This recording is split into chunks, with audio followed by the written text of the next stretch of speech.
ಭರತ್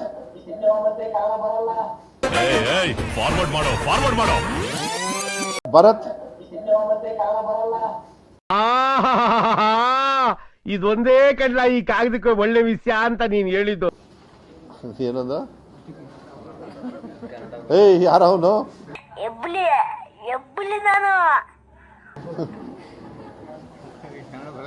ಏನೀಗ ಉರ್ದು ಅಲ್ಲ ಮಾತಾಡ್ತಾ ಇದ್ದೀನಿ. ಆ ಟಿವಿ ಓದ್ಬೇಕಾದ್ರೆ ತಪ್ಪು ಓದ್ತೀನಿ, ಫಸ್ಟ್ ಹೇಳ್ಬಿಡ್ತೀನಿ. ಯಾಕೆಂದ್ರೆ ಟೀಕಾ ಟಿಪ್ಪಣಿ ಮಾಡಕ್ ನಮ್ಮ ಅಣ್ಣ ಇಲ್ಲಿ ಬಂದು ನಾಳೆ ಮತ್ತೆ ಪ್ರೆಸ್ ಮೀಟ್ ಮಾಡ್ತಾನೆ, ಅದೇನು ಬರಲ್ಲ. ಮಾತಾಡೋದಕ್ಕೆ ಚೆನ್ನಾಗಿ ಓದೋದು ನನಗೆ ಸ್ವಲ್ಪ ತೊಂದರೆ ಇದೆ, ಏನು ತಪ್ಪೇನಿಲ್ಲ. ಹಂಗಂತ ಈ ಬಡತವಿಂದ ದೇಶ ಉದ್ಧಾರ ಆಯ್ತದ. ಆ ಟಿವಿ ಅವ್ರ ಬೇರೆ ಅದನ್ನ ಹಾಕೊಂಡು ಹೊಡಿತಾರ ನೋಡಿ. ಯಾವ್ದೋ ಒಂದು ಪಾಯಿಂಟ್ ಇಟ್ಕೊಂಡು ರುಬ್ಬಾದಂತೂ ಗ್ಯಾರಂಟಿ. ನನ್ನ ಮಗನ ದೇಶ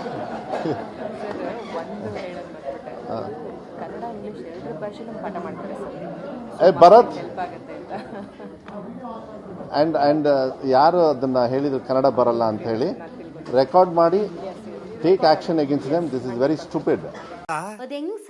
ಸರ್ಕಾರ ಹಾಕಿಕೊಂಡಿದ್ದು ಇದು ಸಾಕಷ್ಟು ಬದಲಾವಣೆಗೆ ಸಾಕ್ಷಿಯಾಗಿದೆ.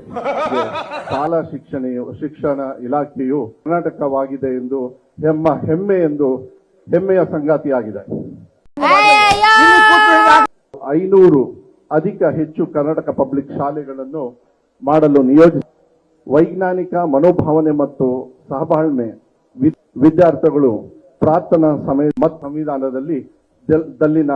ಸಂವಿಧಾನದಲ್ಲಿನ ಆಶಯಗಳನ್ನು ಮಕ್ಕಳ ಶಿಕ್ಷಣ ಅಂತ ಕಾರ್ಯಕ್ರಮದಲ್ಲಿ ಜಾರಿಗೊಳ್ಳಲಾಗಿದೆ. ಸರ್ಕಾರಿ ಶಾಲೆ ಗುಣಾತ್ಮಕ ಶಿಕ್ಷಣಕ್ಕಾಗಿ ಹೊಸ ಕಟ್ಟಡ ನಿರ್ಮಾಣ, ದುರಸ್ತಿ, ರಿಪೇರಿ ಕಾರ್ಯಕ್ರಮಗಳು ವಿದ್ಯಾರ್ಥಿಗಳಿಗೆ ಉತ್ತಮ ಗುಣಮಟ್ಟದ ಗೊತ್ತು ಸರ್, ಬಟ್ ನನ್ಗೇನು ಗೊತ್ತಿಲ್ಲ ಸರ್. ನಾಚಿಕೆ ಆಗ್ಬೇಕು ಅವನಿಗೆ. ಶಿಕ್ಷಾಗಳು ಬಂದರೂ ರಿಪೇರಿ ಆಗಲ್ಲ. ನೀವು ಕೊಬ್ಬಿನ ಅಪರಾವತಾರದ ಮಂತ್ರಿ ಅದು.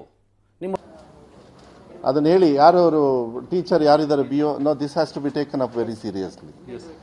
ವಿದ್ಯಾಮಂತ್ರಿ ಕನ್ನಡ ಬರಲ್ಲ ಅಂತ ಹೇಳಿ ಯಾರೋ ಹೇಳ್ದ.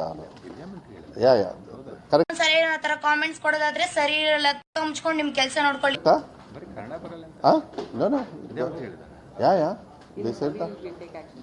You have to take action. ನಾನು ಅದನ್ನ ಸುಮ್ಮನೆ ಕೂತ್ಕೊಳ್ಳೋದಕ್ಕಾಗಲ್ಲ. ಓಕೆ, ಅದು ಯಾರು ಅಂತ ಹೇಳಿ ನೋಡಿ. ನಿಜ ಹೇಳಿದಕ್ಕೆ ನಿಮಗೆ ತಿಕ್ಕ ಉರಿದೋಯ್ತಾ? ಎಂಜಾಯ್ ಮಾಡು, ನೀವು ಎಂಜಾಯ್ ಮಾಡಿ. ಏನಿದೆ ಜೀವನದಲ್ಲಿ, ಕಮಾನ್ ಎಂಜಾಯ್, ಬಾಯ್.